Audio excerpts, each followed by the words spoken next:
It's real. It's raw.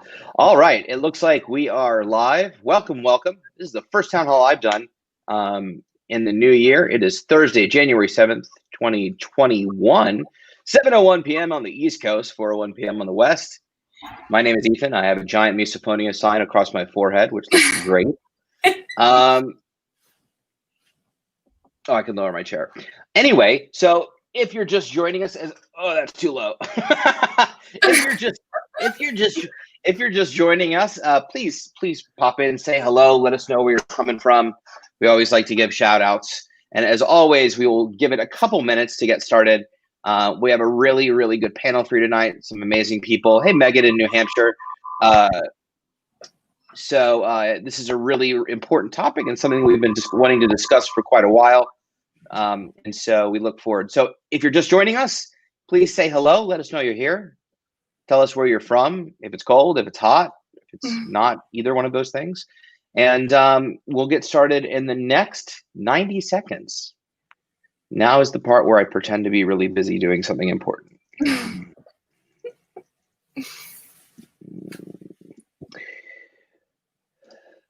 And we've got, oh, hey, Marnie, how are you? So we got Marnie in Florida and Sandy in Massachusetts. Here comes everybody. Kim in Southern Indiana. John Zutik says, Jesse! Isabella, thanks. Excited today from snowy New York. Maryland and South Louisiana. And Amy also in New Hampshire. Tina, hey, great to be here. Thanks, Ethan. You're very, very welcome. We're glad you are here. Welcome. Happy New Year. Welcome back. We're just about, Dean, you're on mute, but I'm sure what you're saying is really. We're international. We have Canada represented. Yes. Fredericton, New Brunswick, and Atlantic, Canada. Welcome. Jennifer in Florida. Nick in Colorado. Hey, Nick. Good to see you, buddy. I just came looking at the girl in the top right. Oh, wait. No, we need a, can we boot that? I didn't know what that, can we delete that, Fran, and boot him, please? Fran. So, yeah. Anyway, we'll ignore that. Brazil. Hi, Jesse. Wow, look at it. Very international now. Brazil. We have multi-continent representation. Hey, Fran, can we knock Cal Ripnew anyway out of the chat, please? I don't know if he's on Twitch. Apologies and apologies for his distraction. We'll get rid of him momentarily. We have a third continent represented now with Australia. Yes. Wow. We are. Cool. Thanks. All right. So let's go ahead and get started. Again, apologies on anyway. So welcome. My name is Ethan. This is a OCD town hall on misophonia. So my name is Ethan. I'm the national advocate for the International OCD Foundation, which simply means I have OCD and like to talk about it a lot. And so we're going to start talking about it in the new year quite a bit. And actually, let me just send a quick message. Let me know when you do. Thanks.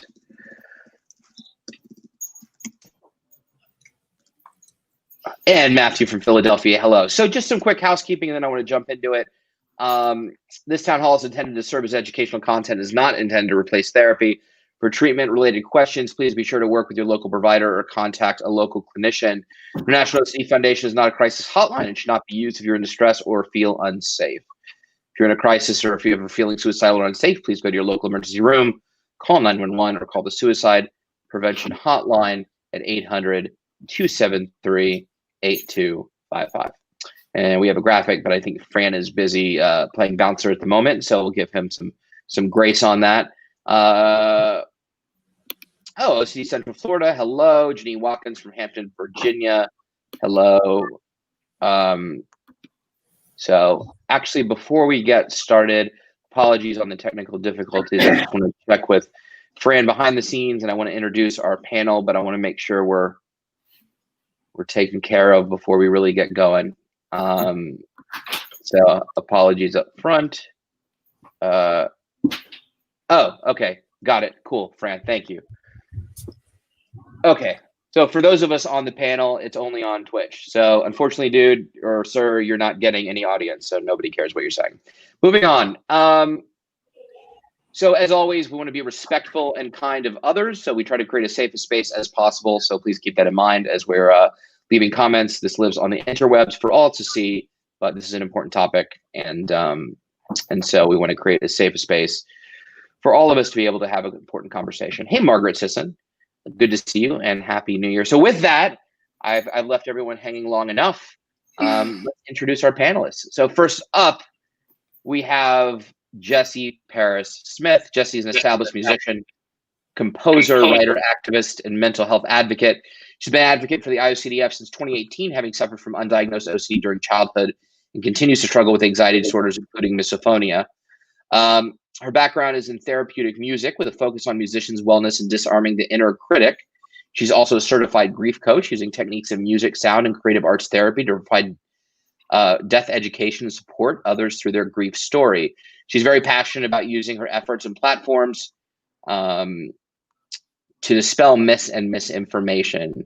She's very passionate about. Apologies. Trying to keep an eye on the chat at the same time, just in case. And to put an end to the varied stigma and taboo attached to mental health struggles. So then that's her bio. But we just found out today, and I guess she keeps it quiet, but we have a huge congratulations to give to Jesse Smith, who is nominated for a 2020 Grammy nomination for Best New Age Album Songs from the Bardo. I've already checked out some tunes on Spotify, which she sent the link. We should put up the link. But so we have a Grammy-nominated artist in our presence. Congratulations, Jesse. That's awesome. Thank you so very much, Ethan. All right, and you're very welcome, Jesse. Again, I apologize for the distraction. We are now free of that person, and we are good to go about our business. So apologies for anybody that was offended or upset by that. We'll move forward accordingly. So that is awesome, Jesse, and we're super excited to have you here. And in case you didn't know, she was a musician. She's got 8 keyboards behind her. So next, but certainly not least, we have Dr. Eric Storch. Dr. Storch is a professor and Mackendale Presidential Endowed Chair in the Department of Psychiatry and Behavioral Sciences at Baylor College of Medicine. He serves as vice chair and head of psychology and oversees the OCD program at BCM. Dr. Storch specializes in nature and treatment of childhood and adult obsessive compulsive disorder, anxiety disorders, misophonia, PTSD, and anxiety among youth with autism. He has received multiple grants to investigate treatment efficacy, mechanisms of action, and how to enhance outcomes for those struggling with these conditions. We're very excited to have Dr. Storch. He's brilliant and a wonderful guy. So thank you, Dr. Storch, for being here. Hey, thank you. It's great to be here. And last but not least, we have Dr. Dean McKay, is professor of psychology at Fordham University. He is board certified in cognitive behavioral psychology and clinical psychology from the American Board of Professional Psychology, a lot of psychology, and is the past president of the Association for Behavioral and Cognitive Therapies and the Society for Science of Clinical Psychology. I'm doing a great job reading this. His areas of expertise are anxiety disorders and obsessive compulsive disorder, disgust in psychopathology, and misophonia. In addition to his faculty position, he co-directs a group private practice in Westchester, New York.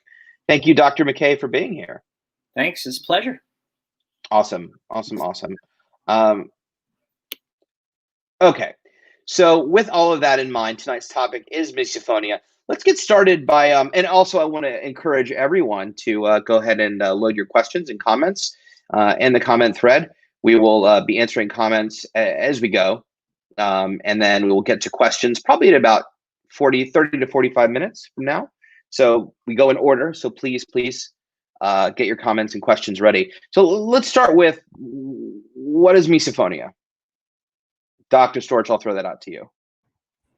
All right. You know, I actually sat on a 2-hour conference call yesterday, supported by the Ream Foundation, where we were trying to get at this exact question of how do we come up with a consensus diagnosis or characterization of misophonia. The overarching kind of sentiment is that there's this selective sound sensitivity that people experience that's really kind of specific to certain triggers and provokes a high degree of distress, as well as a behavioral response. It's not excessive kind of, insensitivity to loud noises or anything like that.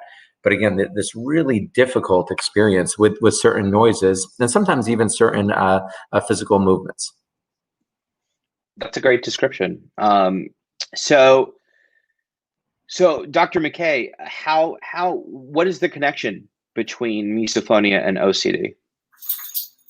Well, so I mean, this also, like what Dr. Storch was talking about with respect to diagnostic characteristics, it's unclear what the connection between misophonia and OCD might be.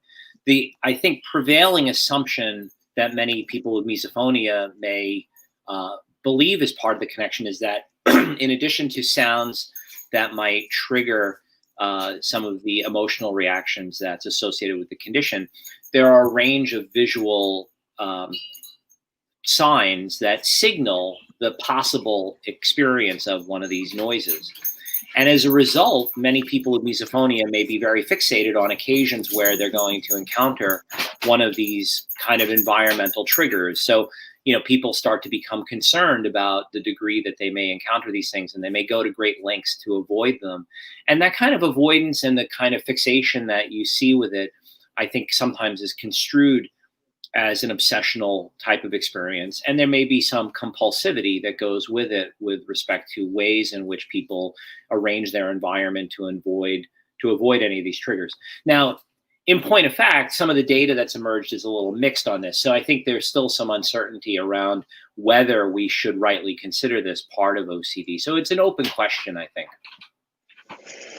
And thank you. So Jesse, actually, before we get to Jesse, I'm sorry, but you don't have to none of you have to stay muted. We always encourage constant conversation, but this is a great question. And it's a question that I actually wrote to ask you, so I might as well incorporate it. Kim Thomas at 7:11 p.m. asked, how do you differentiate between true misophonia and sensory overload, similarities, differences, reactions? And that was actually something I was going to ask all of you, and Jesse, I want you to weigh in as well. But, what is the difference between construction outside for 3 or 4 days is just mind-bogglingly annoying and misophonia, or are there elements that are the same? So, Dean, you can pick up. Yeah. I mean, if you don't mind, I'll jump in a moment. And yeah. I don't want to monopolize the conversation, but I think it's worth remembering that misophonia represents the extreme end on a continuum for sound intolerance. And so whenever I talk about misophonia, I like to remind people in any audience that for all of us, we can identify sounds that might be bothersome. It might be bothersome enough that they would elicit emotional reactions that are not too different from what people who have misophonia struggle with. So the example that I like to give is, if you have a pet, and before we got started, a bunch of us were talking about our love of animals. But, our animals that we own as domestic pets, sometimes at 2 a.m. decide that that's the ideal time to start to self-clean. And that noise that we might wake up to would be infuriating. And so that sound would be really pretty upsetting. And I think it's something that most people would easily recognize. Now, in addition, then this question that's being posed is an excellent one, because we know that at some point there can be a level of stimulation that becomes difficult to tolerate. This is known to psychologists for decades. And so that doesn't necessarily mean that you have misophonia. It just means that there's a level of noise that perhaps is difficult for you to tolerate. So if you go, let's say, to a concert, you may just have a different level of preference for how loud things may be, which, by the way, I mean, in an ad hoc way, as people get older, you start to hear people say things like, it's so loud in this restaurant, I can't read the menu. I'm that many years old, by the way. So, Eric doesn't know about this yet because he's not quite there yet. Next year, you'll know, Eric, what I'm talking about. So the concept of the degree of stimulation in some way being a feed-forward experience into interfering with our ability to tolerate sound, I think is something that's part of a normative continuum. A way to maybe check this is to examine to what degree is it unlike the people that you're around. So if you're regularly going, wow, I really have a hard time tolerating all the sensations that I'm experiencing, and all the other people in your circle are clearly fine, then you may be then crossing that threshold. Eric, anything to add? I mean, first that Dean totally like jumped on my chance of making fun of him about his age. So I feel sort of cheated on that one. Yeah, I find it important to defang that kind of attack before it can happen. Which is how you should treat OCD. Take the power out of OCD. That's right. That's right. I've learned this lesson well. Good analogy. Excellent job, Dean. Go ahead, Eric. Yeah. No. I mean, it's a perfect, as always, with most everything Dr. McKay says. I mean, it was to quote Will Ferrell in Old School. I mean, it was a perfect response. Like, got it everything. And I mean, I think we're really at kind of the forefront of trying to understand misophonia, beyond this phenomenology, but also, sort of how to apply intervention, and what's really that underlying mechanism at play that results in, these certain sounds, emitting such distress, but also being very, very specific to certain triggers. So, for example, we tend not to see animals elicit this sort of reaction. With adults, we tend not to see that reaction with children being as salient as with other adults. The reaction can be cross-cutting, and of course, every person's different. But it's often specific people that elicit kind of this very distressing response. And so at the end of the day, I mean, we're really, still trying to understand exactly how this presents, and then what do we do to help mitigate some of the distress associated with it. Thank you, Dr. Storch. Jesse, I'm sorry to keep you waiting so long. I would love to hear, or we would all love to hear. Oh, great! And the IOCDF just posted a link to your Grammy nomination. So for those of you who missed it, Jesse. Everything's backward on here, but Jesse is nominated for a Grammy. So give us a little insight into how misophonia presented for you. Okay. Well, first of all, I just want to say thank you, because it's so awesome to have an opportunity to talk about something so personal and so real. So thank you. And I will try not to talk too long, but I have never spoken about this publicly before. And there's so much I want to say and so much I want to share. So if I go on for too long, feel free to reel me in anytime. Well, we appreciate you being brave and being candid and being raw, and so don't at all be self-conscious about length. Just tell your story, and I'll jump in. But we look forward to go for it, Jesse. Feel free to jump in anytime. Don't hold back. But yeah, so I guess like you said in the introduction to me, I have suffered from anxiety since I was about 7 or 8. It started right after my dad died, and it manifested in the first place as just debilitating OCD symptoms when I was a kid. And so for a handful of years, that was how it looked for me. And as an adult, I'm 33 now, and I don't have the same OCD symptoms I did when I was a kid. It just doesn't exist in my life in the same way, but anxiety is still here. And the way I kind of look at it is it like wears sort of different costumes throughout my whole life. Like it just kind of changes its outfit. So like when I was a kid, it wore the OCD symptoms outfit, and now one of the outfits it wears as an adult is misophonia. It's just one of the ways it shows up for me. And I didn't know that word until 2013. I was in a year-long course on integrative practices of therapeutic music and sound, and studying psychoacoustics and the effect of music and sound on the brain and emotions in the body. And just in this amazing group of 34 practitioners, like scientists and psychiatrists and massage therapists and all different people who wanted to bring in music and sound into their practices. And then people like me who were musicians and composers who wanted to use their skills to help people. So it was on day 1 of that year-long training that I learned that even though I was a composer and a musician, and that was such a massive part of my whole life, that I had this issue with sound that no one else in the group seemed to have except for me. And I learned that on the first day of class, we were doing this amazing someone was giving us an incredible presentation of mantras from around the world. And it was so beautiful and so powerful and just changed all of our lives. But I was so fixated on this person in the room who, I don't remember if they were like fidgeting or doing something, that I was just becoming overwhelmed with rage at this person. Like I couldn't focus on what was happening in front of me, like this majestic, amazing experience, because I was so fixated on something else. And so I went to the director of the program directly after, and I explained, and I said, can we make a list of rules? Like if there's like a quiet event going on or some activity, you're not allowed to like cough or snore or like fidget or anything. You have to leave. And she said, no, absolutely not. This is an opportunity for you to figure out like why you're having this issue and why these sounds are bothering you so much.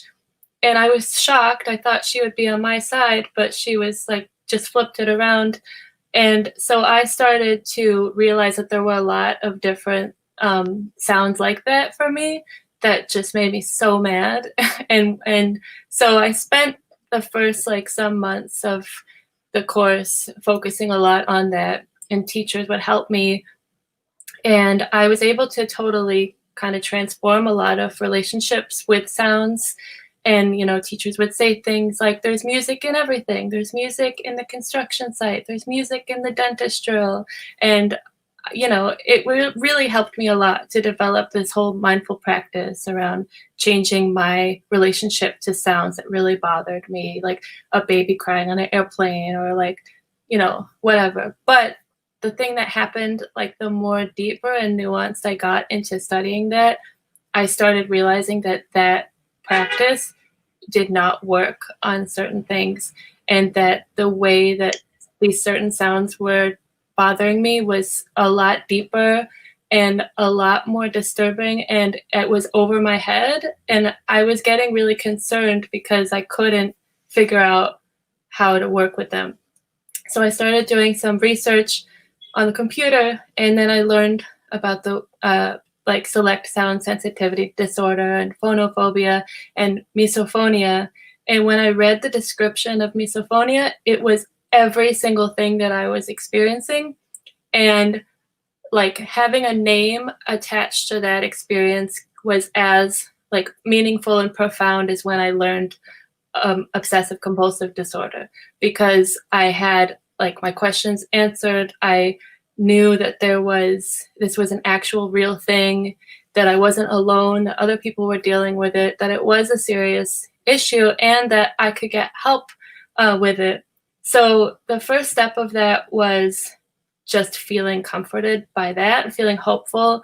And so that was 2014. And then ever since then, I've just been trying to like use my skills in sound and music. And I feel pretty actually blessed that I'm a musician and a composer, and that music and sound are so much part of my life, because I think it really actually helps in a lot of ways. And I know how powerful sound is. And so it doesn't surprise me that it is a vehicle to access these anxiety triggers. But what has happened right now and why it's super relevant to me right now is because during the quarantine, it's kind of like morphed into like a new level. And I've been like face to face with the sound that I struggle with in a new way that I have never been face to face with it before. And I don't really think I'm handling it that great. And I don't like the way that I'm like reacting to it. And I don't like the way that I'm like navigating it. And I don't like the way it's affecting people I love. And in that way, for me, it's really similar to like OCD and other anxieties, because it's so complicated and so like rooted in like the things that it triggers are like these psychological intrusive thoughts and feelings that I don't want to think about, I don't want to talk about.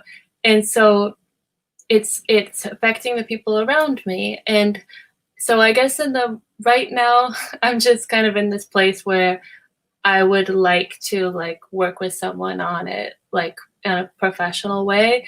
And because I feel like the fact that it's like kind of like flaring up right now so intensely during the quarantine, it's sort of like reflecting to me that I have stuff that I need to work on.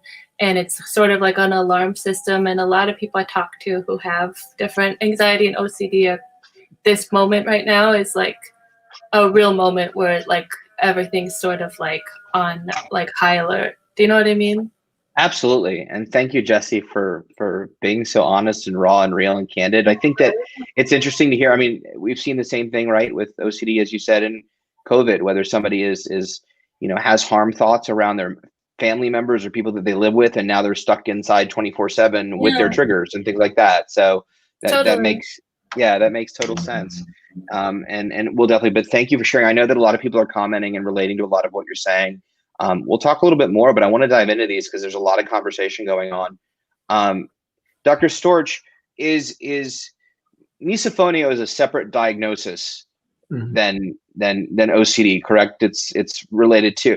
How prevalent is it by itself versus in conjunction with OCD? Why is there prevalence between it and OCD? Where's the overlap that's happening? Yeah. So first question, absolutely separate than OCD. It's not OCD. I think initial linkages to OCD were really more based on the fact that there's a behavioral kind of pattern that you see in both. So OCD, of course, is some sort of obsession, evokes anxiety. The person engages in a ritual or avoidance behaviors. Distress is reduced and it reinforces the whole cycle. Misophonia, it's sort of the same thing. There's a trigger. It evokes some element of distress. The person's upset, so they do something to get rid of that distress. That distress goes away, and you see this kind of reinforcement pattern of that behavior. Now, that's where they sort of sit, but they're very different. Now, with misophonia, there's really no evidence that there's any sort of difference in the auditory functioning of individuals with misophonia relative to others. But there's a belief that there's this hypersensitivity to sound, like picking up sound in a different way, but with being modified by context, and of course where that sound's emitting, and so when we think about prevalence, I mean, these are some of the basic questions that we still don't know. We've done some work and others where we survey general populations, and we find about 5% of people endorse this, but part of the problem with all those studies is that the measurement, the ways that we measure it, really aren't great. So is that just people sort of saying, yeah, I hate it when I hear my spouse chew, but it doesn't really bother them, versus folks, many of whom have commented, where it's really, really distressing and getting in the way. And so that question remains to be answered in terms of the frequency. As far as that overlap, I think of it in a way similar to trichotillomania, another kind of obsessive compulsive related disorder, which actually isn't that comorbid with OCD. I mean, it's really much more likely to co-occur with depression or with social anxiety. And so with misophonia, I think we see some relative co-occurrence with OCD, but it's probably more likely that this selective sound sensitivity crosses multiple diagnoses. Autism spectrum disorder being another one, other anxiety manifestations, and the like. So I really don't think it is specific to OCD. And those original observations were more focused on that behavioral, the similarity in the behavioral cycle. Again, different symptoms, but similar behavioral pattern. Thank you, Dr. Storch. Go ahead, Jesse. I was just thinking, there's when people make OCD jokes, or it's like, oh, I'm so OCD, or blah, blah, blah. And then we try and explain to them, it's not a pleasant thing. It's not a helpful thing. It's not a character trait or a quirk. It's a debilitating, life controlling, horrible thing that you want to be freed from. It's awful. And I think that it's sort of a similar thing. Like, there are sounds that bug me. I'm trying to work on my computer and there's like construction outside. Yeah, that's like irritating. But then the trigger sound of misophonia, it's like, it's so awful. It's like the most horrible experience, and you can't really explain it to someone, and they might say like, why are you being so uptight? Why are you being so difficult? Who cares? What's the big deal? But it's not just because you're like, can you stop doing that? It's really annoying. It's because it's like, you want to like bawl your eyes out. Like, it's like, just it, like when I hear the sound that bothers me, it triggers a whole thought process, and there's a lot of feelings I don't want to think about. And that gives me anxiety, and anxiety gives me nausea. And so I try to like avoid the sound. And then the idea that the sound could show up gives me anxiety before it even gets there. So like, it's just this like complicated cycle of like twisted hell. So it's not the same as something that's like irritating or annoying. It's like taps into this like raw, like part of you that is just horrible and you don't want to get in. And so the people that you love and that are around you, you want them to know, like, I want to be freed from this. I'm not trying to be annoying. I'm not trying to be like rude or like make you feel bad because you're doing something. It's just, it is like killing me. And it's like, I can't even explain it. So I think in that way, it's like, there's like such a spectrum of it, and it's a lot deeper, more complicated and complex and heavy than just being irritated by something, you know? Thank you, Jesse. I had my first, and I'm going to turn to Dr. McKay in a second, but I had my first experience with misophonia personally. I haven't talked about this, but in 2016, I moved into, and I'd always been overly sensitive to sound. It's always bugged me to a certain extent. And I too am a musician. I'll talk about that, but I've played piano since I was 3. And I've always been very sensitive to noises and sound, although some more irksome than others. But really, I moved into an apartment in LA, and I moved into a bottom floor, and I'd never lived in a bottom floor before. And so when I first moved in, the people's footsteps upstairs, like, oh, that's annoying. But for some reason, there were variations of the footsteps, right? And somebody could wear heels and it'd be fine, but there'd be a specific booming sound. It had this low bass reverberation that you could almost feel, you could definitely feel, not only just hear. So I couldn't muffle it. And when it would happen, I would immediately flip and into this, like, I'd experience rage, I'd experience anger. I needed it to stop, and it would make me physically ill, like to the point where I'd have to go lay in bed and just breathe and meditate because I would get so nauseous over the sound.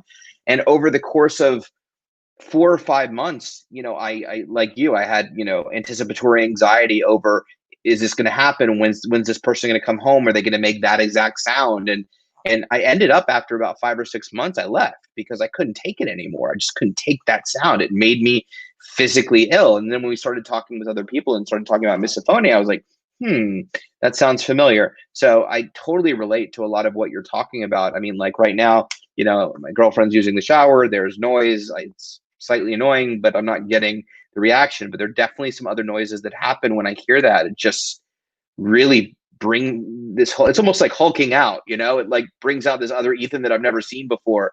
And so I totally agree with everything that you just described, and I'm sure other people do as well. I want to jump into questions because we have a lot of good comments and things like that. But I was gonna say, before we did, Dr. McKay. Oh, go ahead, Dean. Yeah, no. So there's a lot of discussion that you both have raised that I think we need to shine a spotlight on for a second, and that has to do with emotional reactions, which, you know, in the opener between Dr. Storch and I, we talked more about, you know, really kind of technical details about what misophonia is and how it relates or doesn't relate to OCD and some of the behaviors. But the emotional reactions that you've both described are really important because, first of all, many people with misophonia experience anxiety, like around triggers that might happen, as well as the anxiety that people feel around whether or not they'll be able to escape that sound or make it stop. Ethan, what you described is also a fairly common kind of reaction that misophonia sufferers report, and that is that the noises make them angry in ways that are very difficult to explain, right? They have this sense that, wow, this person is making this noise. I feel wronged by it. But there's another quality to it that you really highlighted, and that has to do with a set of physical reactions that we understand to be associated with disgust. Now, I'm highlighting that for a moment because, the kinds of sounds that are very frequently reported, both Dr. Storch and I have seen in our respective programs, that people with misophonia report largely gustatory and respiratory noises that prompt these misophonia reactions. Those noises are ones that often involve bodily fluids and other kinds of noises that we associate with contaminants. And the nature of disgust, since all emotions are evolved to protect us from something, disgust in particular is to prevent us from getting harmed in some way through contact with a contaminant. And so, like the kind of sounds, for example, that we've seen in our clinic would be, one illustration is, with respiratory noises, and you hear, when someone's breathing and there's like a slight whistle noise. Well, we know what's causing that whistling. And that's the kind of thing that we will connect sequentially to cause some kind of, a disgust reaction. So these emotional reactions are really powerful because they're aversive. We want to try and make them stop. And then that sets in motion all these kinds of other reactions that I've seen a lot of people posting about in the comments section. So anyway, so I'll stop now, and I'm happy to hear questions from the. No, I think that's so important. I mean, I think Jesse can relate, and Dr. Storch may have to weigh in, but I know that when this person did this, like before I got sick or laid in bed, I would go to the front door and open it and look and try to figure out how. I mean, I just was like a light switch flipped, and I was just completely different. And I was just slam the door, and I'd move around, I'd wait for it, and then I'd lay down, and then happen again. And it was just a cycle of like, I was just so angry. I needed it to stop. Well, and when emotions run amok like that, in our ordinary experience of emotions, they're a signal for us to do something. If emotions are evolved, they're also evolved to cause us to take action. So like fear and anxiety, it's supposed to protect you from some kind of physical danger. Disgust protects us from other kinds of dangers, often ones that are unseen, and you have to take action against it. And usually one of the ways that we know we've been effective is that the emotion stops. Now, sometimes it's paired with something that is sensibly related to it, and that would be what we would call like a true alarm. But many times it's attached to something that actually has no bearing on the risk that we may incur from the reaction that we have. And really, the main point in most treatments is to try to help people reconcile that. But it's a hard process, and it's very difficult for people to sustain the experience and manage it effectively as they go through the process. Can I ask a question? Oh, sorry. Of course. No, go ahead, Jesse.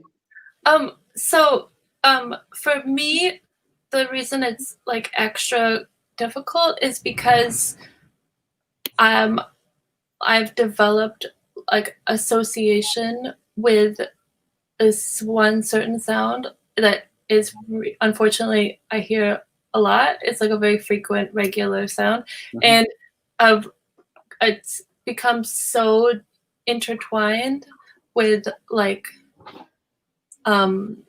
traumatic ideas and upsetting ideas that aren't related to the sound, but like when I hear it it just sends me down this rabbit hole of that thinking, and they're not like exactly connected, but I've developed like this full blast intertwined connection with them.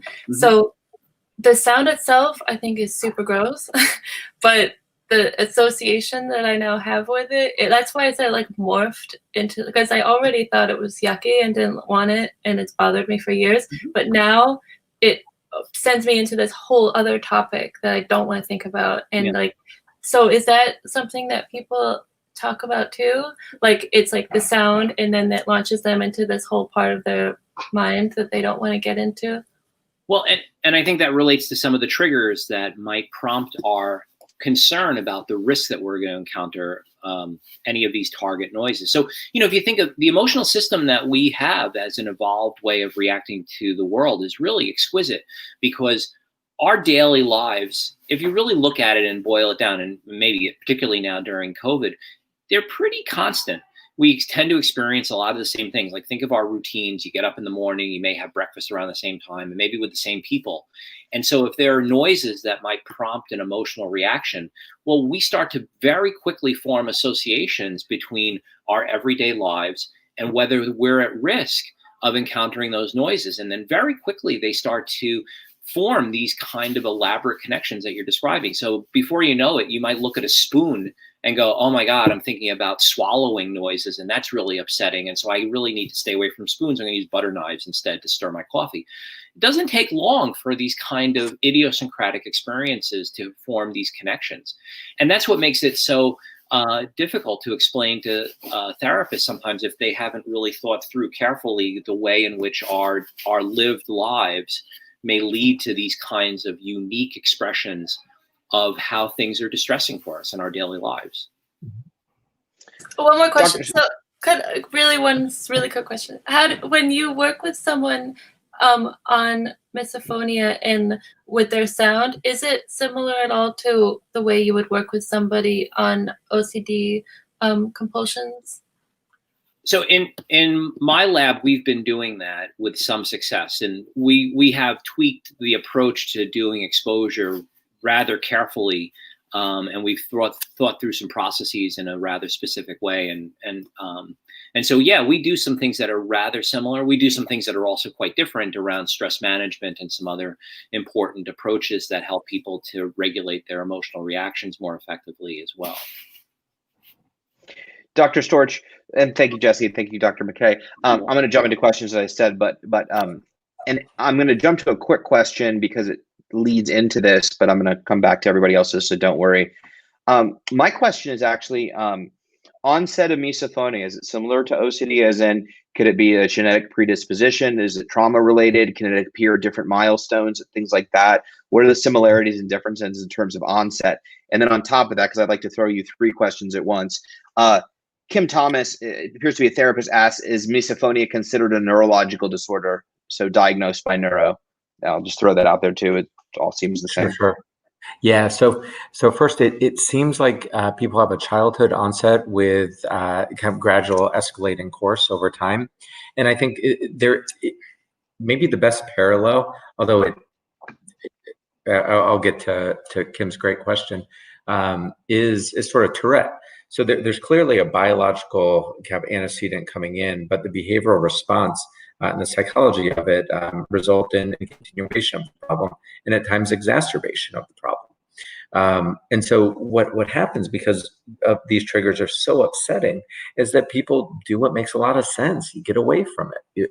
You try to reduce distress, but then it starts compounding. So if you track it over time, it really does increase, where people don't have an onset of misophonia, where they're asking family members to eat in other rooms, just as one example, or people not to be near them. Gradual, getting worse. Second point is, oh my gosh, I forgot the second question. I got the third one. Neurological, or is that the last one? I think that was the last one, but we'll go to that. Milestones? Genetic predisposition? Yes, genetic predisposition. We don't know the answer to it. I saw someone with misophonia today who was an adult who described her father, sister, brother as also having misophonia, but mother and another sibling didn't. There's clearly something there. But the question, that we sort of see with OCD is there is a loading, but the loading isn't always specific, because after all, human beings made up, our categorical diagnoses. And we know that those problems are really more continuous in nature.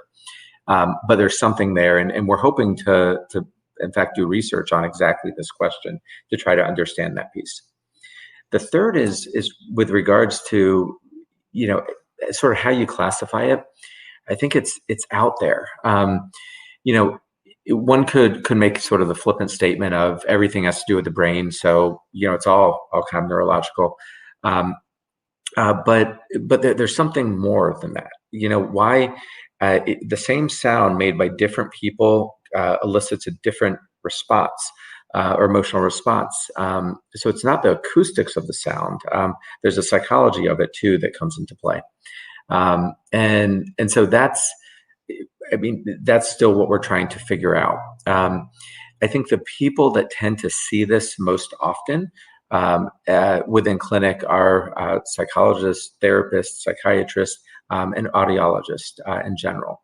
And so those, tend to be kind of our collaborators when we think about how to understand misophonia better, when we think about research projects in this space, and thinking about how to, have a multi-component intervention, just like what Dr. McKay was referencing. Thank you, Dr. Storch. I'll use Amanda's question at 7:14 as a leadoff, but we have multiple questions around the same thing. So Amanda wrote, recommended treatment, ? We have multiple people commenting, what is the treatment? How do I cope? What is the treatment? Kim actually asked if EMDR is effective, and that same question about neurobiology. So let's Eric, your mic is already off. So let's start talking about what does treatment look like, specific treatment that we know works, doesn't work, might work, and then we'll go to Dr. McKay and then let Jesse weigh in on some of the things that have worked for her as well. Yeah, sure. We're embarking on a study right now where we're asking people what are the things that they like, that they found. Early on when we started seeing cases, we tried exposure for the first couple, and we had a good response. We thought that was awesome. Then we had a couple more cases, and it was the exact opposite. And so we realized, like OCD, like every other condition, we need to have an individualized approach with a toolkit to be able to personalize treatment. And so that's sort of been most successful. And, and Dean's work has really been groundbreaking in terms of understanding some of those pieces and how you adapt them and deliver them effectively. As far as the best supported intervention, it's a cognitive behavioral intervention that is it really involves multiple components. So, one of those is really learning how to tolerate distress effectively. Another is thinking about kind of behavioral responses and how that can kind of buy in to the cycle. Another is this kind of cognitive element. And so that can come in a lot of different forms. For example, how do you learn to kind of, tolerate the emotion? Put yourself ahead in time so that that this will end. Think about the consequences of behavioral responses. We'll also use a lot of imagery. So, for example, if you're able to imagine an image that may coincide with a sound, you're able to often reduce the distress. So, for example, if chewing is something that's difficult, and we pair, and you're sitting there looking at someone chewing, that can be awful. But if we pair that with an image of someone perhaps walking in snow, and so each step coincides with a chewing sound, there's some emerging data that really supports that as a critical feature in kind of breaking that cycle of the trigger and then the associated distress. So sort of all these things come into play from an interventional standpoint. On the other hand, the data are limited. So if we think of OCD, we have tons of good, solid randomized controlled trials that support exposure and response prevention, as well as antidepressants. Here, the first RCT will be published in coming out of Amsterdam in this space, and then of course Dean's work will really be an important kind of additional contribution as well. So we just don't have that framework yet in terms of what works. There aren't data in terms of anything systematic in terms of hypnosis or EMDR at this time. Thank you, Dr. Storch. Before I head over to Dr. McKay, I just want to point out that if your comments are timestamped at 7:45 p.m., the IOCDF posted a link to Dr. Storch's research. So you can check out his research and check out more about what they're doing over there and how you can potentially participate. So be sure to check that out. Dr. McKay, what are you seeing over on in your neck of the woods in terms of effective treatment and coping? Well, so I'll echo what Dr. Storch described as far as treatment. So, one of the things that we've been doing in my lab, we wrapped up a treatment trial with adults where we provided exposure treatment and also stress management. And we wanted to really look to see which one might be effective on its own. And so some people got exposure first, followed by stress management. Some people got stress management, followed by exposure. What we found was that really it was the integration of both. So people needed to have both components in order to fully respond well. But generally speaking, people handled treatment effectively, including exposure. We didn't have too much difficulty with it, but with an important caveat. So, as Dr. Storch mentioned, some people don't respond well to exposure. And, what we devoted a lot of our time on is making sure that the clinician devotes a great deal of energy developing a very carefully constructed hierarchy. So for those of you on the call who are familiar with exposure, a therapist develops a hierarchy where they go from, more easy to tolerate stimuli up to things that are more challenging. And the reality is that most clinicians don't think about hierarchies of sound. And so, in my experience with this, we've had a lot of participants who've come to the trial who've said, well, I tried exposure with somebody, in their community, so a community therapist. And this is not to fault community therapists, by the way. I'm sure treatment was executed with completely good intentions. And a lot of the prevailing understanding has been that misophonia may be related to OCD. And therefore, if that's the case, then one would reasonably conclude that you would apply a comparable treatment. And given that we don't really know that much about misophonia yet, it would seem a natural to give that a try with an understanding that we don't really know how it's going to go. But if you're not accustomed to thinking about hierarchies of sound, it's very easy to go too far, too quickly, and to really not regulate things effectively. The other part to it that makes it a little bit more challenging is that, remember we said before, it's not necessarily anxiety that's elicited, but it's other emotional reactions like disgust and anger. We don't really know how well those emotional reactions respond to exposure. We know, for example, sometimes if you imagine for a moment, if something made you angry and you kept getting exposed to it without any other guidance on how to handle that emotional state, you're just going to get more and more angry. And then there are other adjectives that describe the emotional state that are stronger than anger. So we really need to be able to address that effectively. So in our children's trial that we're currently doing, many of the kids get what I would say is prepared for exposure through some emotion management kinds of strategies. So more effective ways to handle anger, potentially also including some things that might help to de-escalate their emotion internally as they're getting ready to experience it externally, which kind of mirrors how many people experience emotional reactions anyway and how we manage it. So that's the kind of stuff that we've been doing. And so it has a somewhat different flavor, even if the labels for treatment are identical. Thank you, Dr. McKay. Yeah. Jesse, what you talked about your misophonia reaching sort of new heights during this quarantine and everything right now. What have you done in the past, and are you looking at some things moving forward, as you just said? Yeah, I think that for me, it sort of depends on the level of intensity or how deep it goes or how complicated it is. So it's sort of like a spectrum where sort of on the lower part of the spectrum, you know, at the lowest part of it, if something's bothering you, I can sort of flip it around onto myself and ask myself why it's bothering me. And then, trying that, like whether it's journaling about it or just talking about it or writing about it or asking myself what it's triggering or why it's upsetting.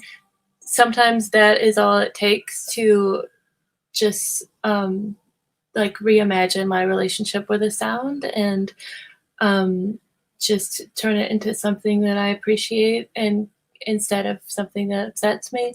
But if it's more complicated than that and it is tied to a specific intrusive thought or an upsetting memory or something like that, then it's a bit more complicated, and that's when really need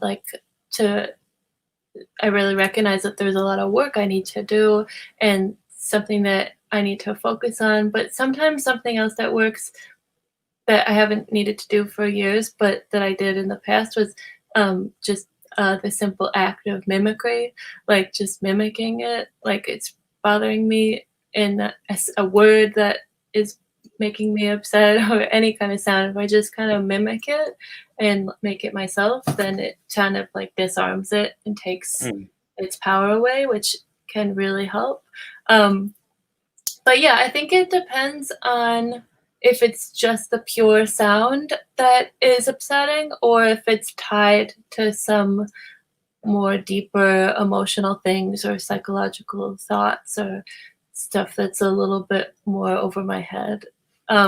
So yeah, it's kind of a big spectrum. And, sound and music are so powerful. We know that. That's why they're a part of all of our lives. And there's frequencies and songs that bring us joy and calm, and there's frequencies and songs that make us really upset. So it's a powerful thing, and I think that I hope that there can just be more and more research done, and that when I did that program on psychoacoustics, there was so much brilliant research that's been done on the power of sound, but there's so much more that needs to be done. And I love different organizations like the Listening Program. They do so much incredible stuff with the cognitive restructuring and hearing and helping people, like maybe someone says like the sound of a woman's voice, like it's so upsetting to me, and they do a lot of incredible stuff working with people to help them with their relationship to sound. But I think it's just such a huge world that I just want to put out a call to action to like all of the research scientists and like neuroscientists in the world to please do more research on sound and music and its effects on us all. Yeah. Have you found your treatment around exposure response prevention and distress tolerance has definitely give you some tools to battle your misophonia? Are you asking me? Because I've never worked with a professional on it. That's why I said I want to. Because now I feel like I need to. So one of you guys down there needs to make me a client. Hit me up, IG, Instagram. Hit me up. DM no, but me I thought, if you want a new client. Well, let's jump to some questions. We'll get through these. There's some really good ones. So Mark Watling at 7:16 p.m. says, why is it that if a noise is made by an animal or a baby, for example, the response from the person with misophonia is way less than if another adult makes the same noise? There seems to be some element of anger at one's refusal to prevent the noise. That's Mark at 7:16 p.m. Fran. Eric, you're nodding. Dr. Storch. Yeah. What do you think? Yeah. I mean, it's spot on. This is exactly common thing that we're seeing. Why is this person doing it? It's a passive aggressive gesture at me. They can control this. They know how upset I am, and it's hard. It's hard for everyone involved. This is part of what makes misophonia more than just a disorder of sound. There's this psychology that comes into it with the specificity of where that sound comes from, and so. As we talked about, it's usually not animals.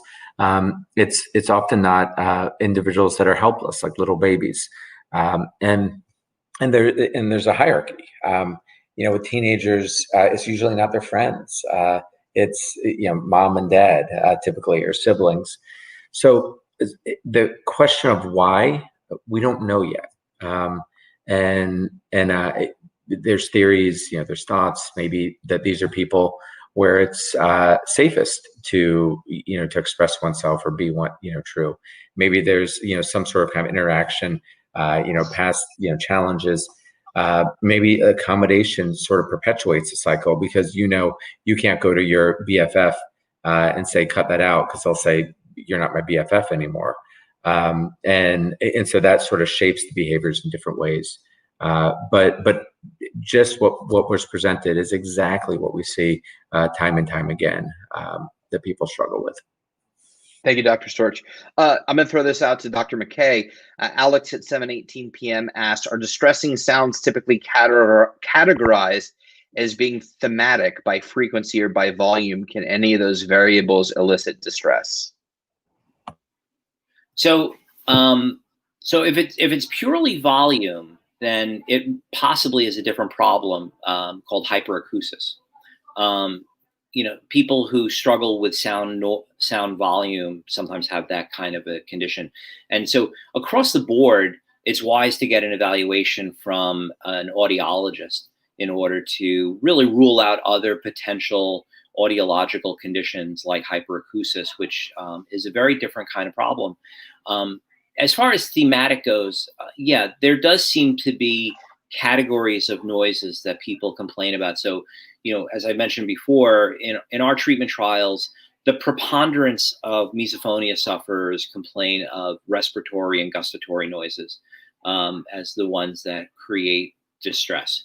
And so that's why you see things like people avoiding eating meals with family members. We've had in the adult trial, we've had married couples where they don't sleep together because the noises that are made while sleeping are too difficult, or if there's snoring involved, which, by the way, snoring is unpleasant for most people. In relationships, you can find that creates some irritation. But these do follow some trends. The part that Dr. Storch was mentioning, we've seen this as well. Very frequently, it will be some family member or a very close, intimate person in one's life because of a variety of reasons, and there's a lot of speculation about it. I have some thoughts about it too that relate to disgust reactions, and it's not just because I'm a disgust researcher. It's because I believe that the emotion plays a critical role in our understanding of misophonia, and given that disgust is a very close cousin to anger, it's a sensible one. The locus of this has to do with the risk of contact with bodily fluids, and if you think of close relatives, you know, who are the people that you're more likely to hug or kiss? These are people who you are at the greatest risk of also having contact with something that could also be dangerous, which is what disgust is designed to protect us from. And so that's one of the reasons that, at least from my perspective, and this is speculation, what I'm saying, I'm just really talking about a theoretical notion that I've held. And that's what makes close partners and family members more likely to be the sources of misophonia reactions. But that's an open question that I would like to investigate. I don't really know. Thank you, Dr. McKay. And just, I want to jump down here because before we forget the insight that Jesse just gave. Elizabeth at 7:59 wrote, Jesse, I was just reimagining my relationship with the sound of my husband eating as a small, delightful child, enjoying their food, which wouldn't bother me at all. Very helpful tip. Thank you, Jesse. So that's so nice. Also, I just want to say I love the sound of snoring. I think it's like a bear. So when people snore, I'm like, oh, it's so cozy. But I don't really think that a lot of people share that feeling. For sure.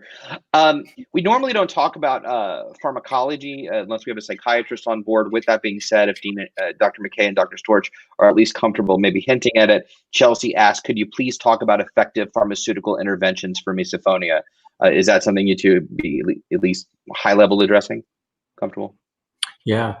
There aren't any data speaking to it. So yeah, there's that. I think what happens a lot, and this involves both psychological and psychiatric interventions, is that a lot of people with misophonia struggle with other problems, and it's, you know, chicken or the egg, or I guess if it could be somewhere in the middle too, but you know, antidepressants, you know, other pharmacological agents, other behavioral therapies can be helpful for some of these co-occurring problems, you know, whether they come from, derived from misophonia or they're just co-occurring with that problem.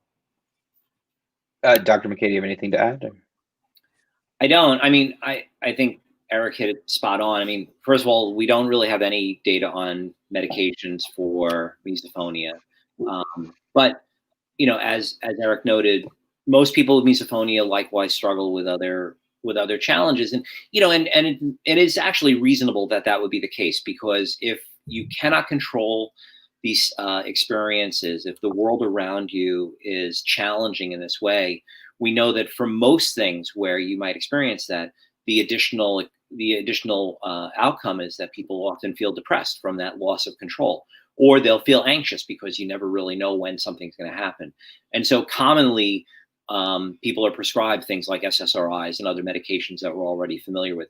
Those are really designed to help with the additional reactions that may come about as a consequence of misophonia that is difficult to manage. Thank you, Dr. McKay. Matthew at 7:20 p.m. asks, for my son with OCD and misophonia, ERP works with the OCD, but we are afraid to try miso triggers. Does ERP make sense for misophonia? Dr. McKay, if you want to continue, and we'll jump over to Dr. Storch. Okay. Well, you know, as I mentioned before, it makes sense to the extent that the clinician delivering exposure is able to really think carefully about developing the hierarchy, is able to do so in a way that also allows your son to develop skills for managing his emotional reactions that are going to come about, because it's not going to be about anxiety reduction that comes with just mere exposure to the sounds. There are going to be a lot of other things that have to be managed with it. And so it really is going to call for a more comprehensive treatment plan that might be built around exposure, rather than exposure being the centerpiece of the treatment as a sole means of alleviating the reaction. Dr. Storch. Answer was awesome again. I mean, he's on fire. 2 for 2. Come to age. When you get to be my age, Hey. you know, you do all right with these things. It's all about wisdom and not about knowledge. Well, we'll leave it at that. I'm just reading some of the comments. Hi, Nikki Bradley in Dublin. Always have to give a shout out to Nikki. Elizabeth. What's that? We have 4 continents represented. We do. Yeah, we do.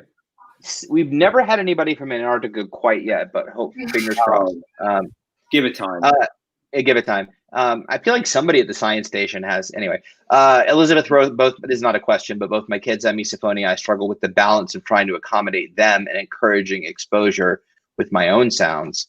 So, but I highlighted a question. So Melanie at 7:27 p.m. asks, any advice for a daughter who gets very irritated when my husband swallows, chews, or clicks his neck? Dr. Storch? Yeah, I mean, hard one. I think one as a family is that, you know, you and dad need to sort of say, here's where we want to, here's how far we're going to bend. So I think there's this balance between accommodation in a good way and accommodation in a bad way.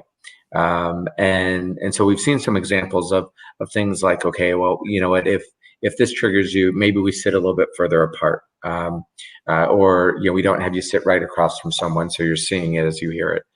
But at the same time, as a family, you need to articulate what your values are. So perhaps that's that you have family dinners, every night. And so I think that's really a critical piece to understand and then implement. The symptoms don't start at their highest. They gradually evolve there. And I do think one of the ways that they evolve is that we learn some good ways of addressing it, but also some perhaps less healthy ways that come into play. So I think that's a first piece. A second is, especially with kids as they become kind of older and teenagers, of course, it's engaging them, talking about this with them, and then helping to figure out strategies. For example, like the one Jesse provided is a fantastic one. Or learning how to kind of think through things or relax oneself in the moment. So that would be another area to sort of consider. And then of course trying to access help as best as one can also be another domain that one might want to pursue. Thank you, Dr. Storch. Jesse, do you have any suggestions and things that have worked for you? And some. Do you think that it's worth asking, what kind of conversation would you tell people to have in that scenario, like about why, like when do you ask a kid like, why is this bothering you, or can you take it like further or deeper than that? Is it just purely sensory and sonic like bothersomeness, or is there something else that it makes them think of? Like what kind of questions could you ask around that? Yeah, I think, those are great questions. Like, hey, help me understand what's happening. When you hear dad chew, what's going through your mind? Why, do you have any thoughts about why it is that it's dad and not me? But just have those kind of conversations. Thinking about when the best time to do it is also important. So I know that, bedtime, it's like all the guards are down with my kids. And so just laying there talking about stuff, like, I know that my friend Dean scares you, but just stay with him. But I think those types of conversations can be helpful. And at the same time, thinking about the why behind it. This is hard, but why is it important not to escape from these things? Like, you'll have a job one day, you'll go to college, and this won't be a possibility. So it's that constant battle of sort of fighting through. I think the challenge with misophonia is that a lot of times the symptoms still persist, and so it becomes about how do you effectively cope with them, and reduce distress, but tolerate or tolerate it effectively. Whereas in OCD, very frequently, we're really shooting for this significant reduction in symptoms. And so that's also one difference, but engaging our stakeholders, engaging our, affected people, and helping them understand what's going on, but helping them kind of sort out their own goals and how they want to address it. And would you have like, maybe like if she's being bothered by something her dad is doing, would you have like them like kind of make it like funny somehow, like have the whole family do it together? Like, dad is chewing, it's making me crazy, let's all chew like that. Or like do something like make a drawing about it, or make a funny song about it, or just some way to like bring a lightness or like playtime into it to like take away the like yucky feelings around it. That's another awesome suggestion. And sort of what we do in exposures for OCD. You can have a contamination concern and put a contaminant in a super soaker and then spray someone with it. All of a sudden, it's not as painful. And so, it's along those same lines. How can we manipulate the sound to, really take control, play with it, and view it a little bit differently, hopefully. Thank you, Jesse. Great insight, great questions. I like when we get real specific and granular. So we're getting a lot of questions on like specific situations and scenarios. I think it's worth asking, because obviously the first thing we want to do is not guess and, reach out to professional and clinicians. What are, on the IOCDF website, we have some great articles on what we should specifically ask clinicians when we're looking for ERP and good OCD therapy. What are some important questions we should ask when we're looking to treat misophonia? Dr. McKay, sir. Sure.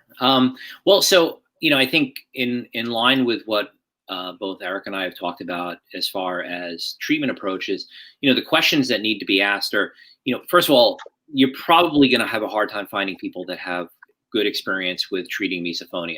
It's so recent as far as problem goes that we really should instead focus on the skill of the therapist. And the skill of the therapist is one where you would ask questions about whether or not they're familiar with emotion regulation skills training, because that's going to be an important part of it, helping people manage their anger more effectively and other emotional reactions that are going to come about when one is encountering some of the sounds, in addition to their familiarity with exposure.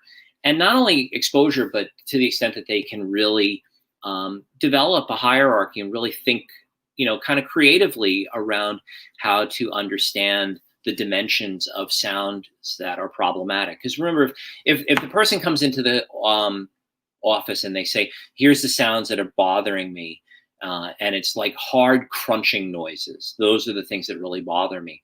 But now you have to think about the hierarchy and ask questions about, well, how does it go when it's squishy noises? What about, after the hard crunch, how long after the person has been chewing does it start to fade for the intensity of the reaction? You have to really start thinking in a way that, is not as typical. And so it's useful for people to ask those kinds of questions, and as well as how effectively can you manage things like accommodation? And are you familiar with dealing with accommodation for other anxiety problems? And I think once you have some of those pieces in place, you're probably going to have a therapist that you'll be able to work with.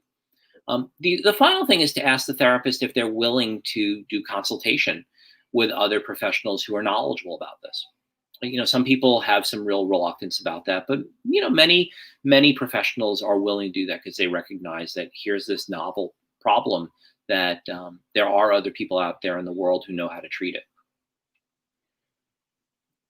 Thank you, Dr. McKay. I'm just going to answer for Dr. Storch and say that's perfect, 3 for 3. That's what I would have said. Do you have anything to weigh in on, Dr. Storch? Nah, not that thoughtful one. Perfect. And the reason I asked that is I think we're getting a ton of comments, a ton of questions, and we've got a large viewers. So we'll definitely be doing another volume on this 2 and 3 as well, where we can definitely continue to answer some specific questions and hopefully have Dr. Storch and Dr. McKay back and be able to give you some specifics on how to deal with some of these things. So I'm going to continue to go down and try to get to, but if we can't get to your questions, I'll just want to point out that we'll give out an email address at the end where you can email me, and we'll make sure you can ask a question of anybody on the panel here, and we'll make sure to get the email to them and get your response back. So if for some reason we don't get to your question, don't worry about it. Shoot us an email, and we can definitely get your question answered. Real quick, Jesse, somebody asked you, have you seen the movie August Rush? No, what is it? Does anyone know? It's a movie called August Rush where he heard music everywhere in the environment. I think it was with Carrie Russell, actually, if I remember correctly. So on your to-do list, go ahead, Jesse. No, it sounds like a nice film. Yeah, on your to-do list, August Rush. Love Lana asked that question. I'm going to jump down to Isabella's question at 7:32 p.m. She said, can you talk about where a sound trigger is a loved one's voice and the person can seem rude to a family member when they are really so overwhelmed internally? That can be a hard family dynamic. Dr. Storch? Yeah, Isabella, well said. It's hard for everyone. And when you have kids, no one tells you that this is, what you may, any of this stuff may be what you experience.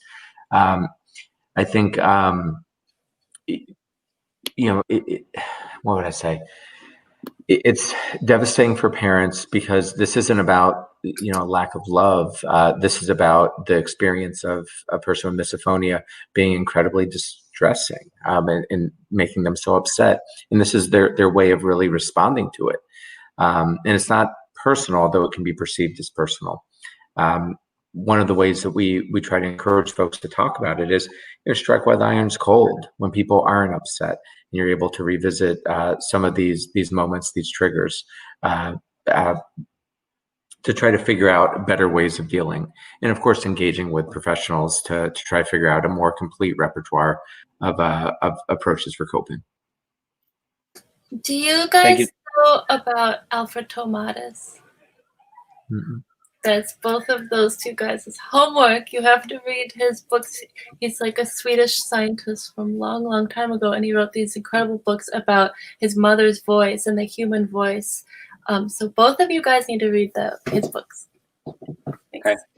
I'm going to let her moderate volume 2. I'm nervous. Yeah. Clearly, I'm out of my depth.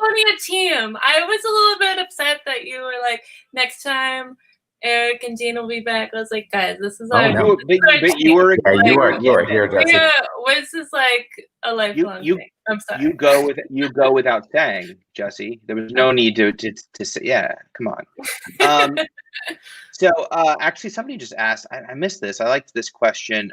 Are people who are more musical more likely to have misophonia? Is there any research or evidence? I don't think so. But we don't. We don't know. but I haven't seen any sort of pattern in my own work.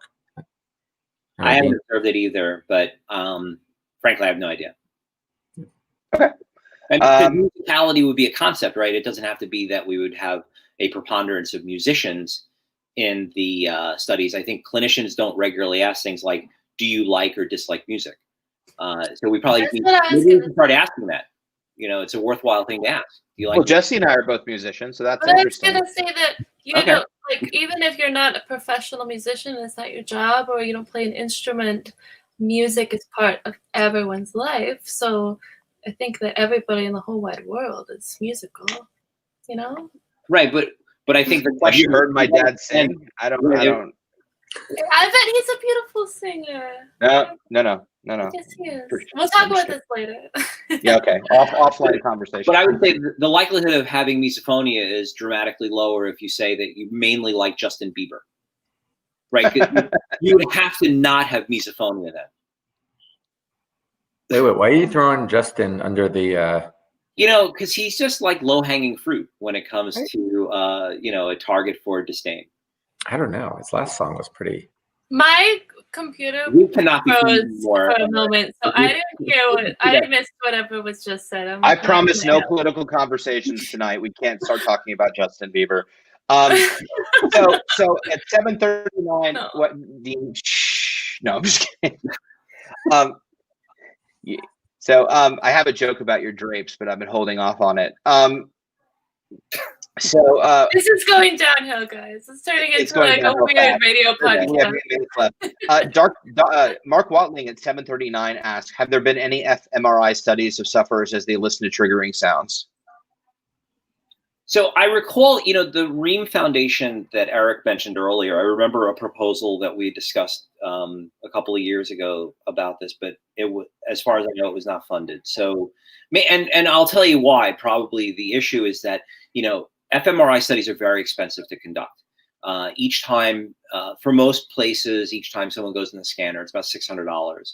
And I think before any kind of research like that is done, we really have to have a sense of what we're looking for, because otherwise, you know, in science, they recommend that you don't go on fishing expeditions, which is where you just say, okay, this is something we're going to look into, and we're just going to see what we find. And as the cost goes up, the rationale for doing something that might be very exploratory suddenly becomes a little harder to justify. So I think as we get more basic science on possible neural correlates, then the next step might be to investigate in an fMRI study what kinds of reactivity we might see in the brain to triggering sounds. So I'm not saying it shouldn't be done. I'm saying we shouldn't do it yet. Mm-hmm. Yeah, one of the challenges too, and this is where frankly the foundation, you know, like the Ream Foundation, or, you know, in the case of OCD, the IOCDF, have been so critical, is providing funding for that research. The reality is that in misophonia, without this foundation, there would not have been this jumpstart in research taking place. And, you know, whether it's come understanding, you know, what misophonia looks like and how that differs from other problems, or, you know, some of the kind of neurological underpinnings, or even things like interventional stuff or assessment kind of platforms. This is all really critical work that wouldn't have been funded or taken place without that generosity, you know, of these foundations that really represent people who are struggling with these types of problems. Agreed. Sorry, I was looking at a question. We have a few more minutes for questions. Eric's laughing at me, but I'll just cope with that discomfort. No. I was laughing because I heard my son yelling at my 5-year-old, which seemed like a really. I'm waiting for the fist to fly. Discussion. I really am. Although not related specifically to misophonia, brunette woman. I can guess her hair color, but I won't say it. At 7:42 p.m. says or asks, I have intrusive thoughts. I notice they really come when good things happen to me. I think fear of loss brings OCD to my life. How can I stop the fear of change and happiness? Dr. McKay. Wow. So, you know, intrusive thoughts in general are, as you know, a centerpiece of OCD. And as we mentioned earlier, you know, the idiosyncratic way in which each of us live our lives leads to all these kinds of unusual kinds of experiences that get tagged to emotionally intense reactions. So I guess, I'm not sure what the best approach would be to manage that, except to the extent that, you may not necessarily notice all of the other occasions when those intrusive thoughts are paired with these experiences. So you may want to start just monitoring it more generally, because it may be less of a one-to-one relationship than you might feel it is. It might really be the ones that are most striking that you're noticing, but the more everyday mundane experiences that are, generally mildly positive may not have that kind of association. And so once you start to break that down a little bit, you may see that connection become a little looser and become easier to manage. Dr. Storch? 4 for 4. You were shaking your head like this, so I thought you were kind of thinking it was more like a, foul tip or something. No. I was just getting musical, thinking about Justin Bieber. Oh, okay. Yeah. Sure. You have an earworm now. So actually, I want to jump down to Nolan's question because he asked it a few times or touches on it. The relationship, if there's a relationship, I'm not sure. Because he said, joining late, have we talked about tinnitus or tinnitus? I know there's like 8 different, I don't know what the right way to say it is, but I've always heard audiologists call it tinnitus. Okay, I always called it I always pronounced it wrong too, until I heard several audiologists all pronounce it the same way. So I don't think you heard them correctly. Probably Anyway, not. so yeah. So is there, I guess I don't see additional follow-ups to tinnitus, but is there a correlation between tinnitus? I mean, obviously the constant ringing in your ear is, I'm not sure. Actually, Nolan, if you want to follow up, maybe that's a good idea if you have a follow-up question. I think I can kind of anticipate the question a little bit, but Nolan, feel free to clarify.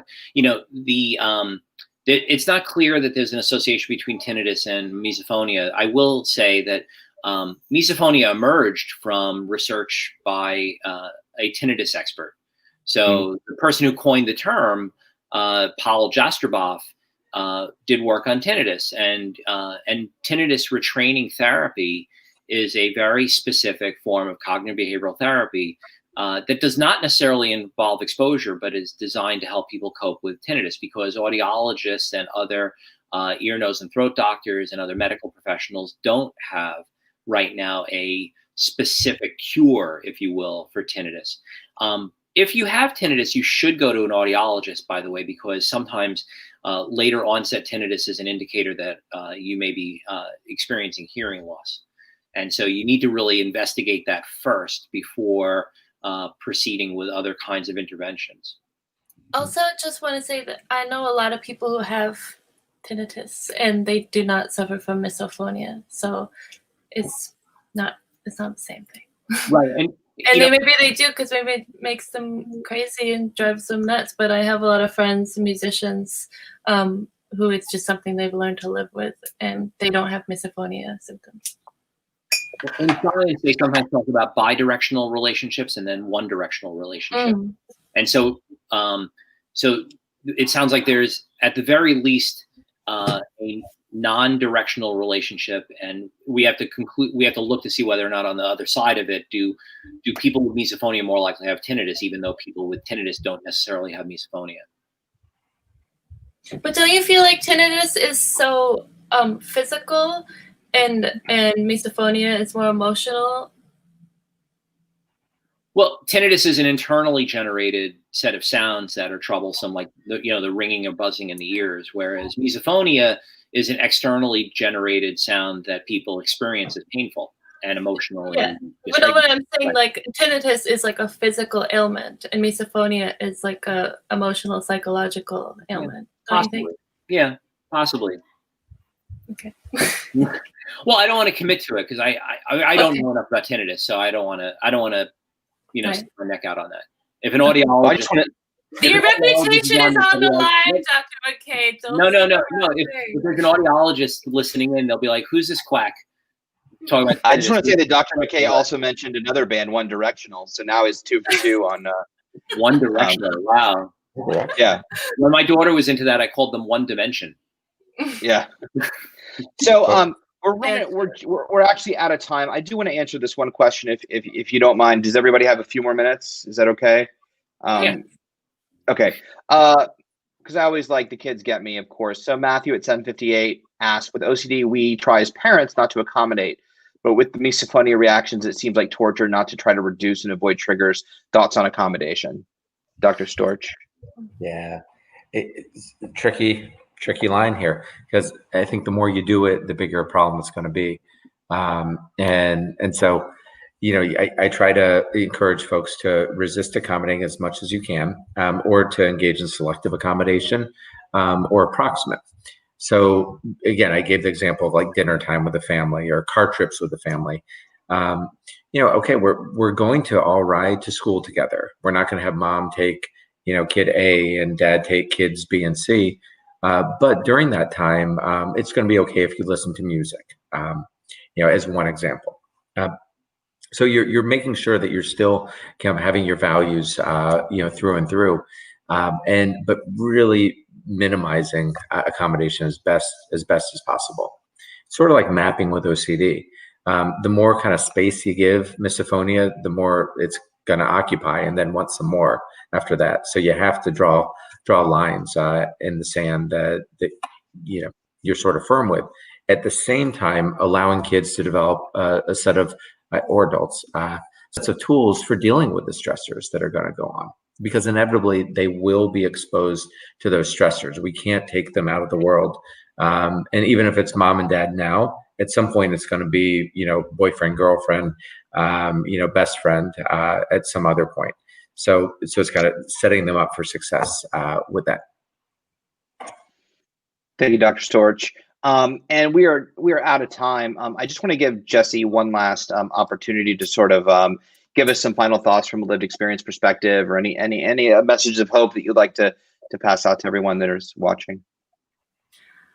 Yeah, I guess it's it makes me, I don't want kids to be suffering from these things, but when I hear stories like that of kids talking to their parents and parents talking to their kids about the struggles that they're going through, it just kind of makes me so happy to know that people are talking to each other and being outspoken about what they're experiencing. Because when I was a kid, it never crossed my mind to tell an adult what was happening, and it just wasn't even a thought in my head to ask for help or to put words to what was happening or to explain it to someone. I wasn't that kind of a child. I just kind of kept everything to myself. So I guess I would just say to anybody who is experiencing misophonia or OCD or anxiety or any other thing, like to just try and vocalize it and verbalize it to someone you know or you trust if you haven't done so already. And the sooner you can do that, the better. Because if you have a sore throat, you probably only have it for a few hours before you go to the doctor. And it's explained to them, I have a sore throat. Is it an infection? Is it strep? Do I need medicine?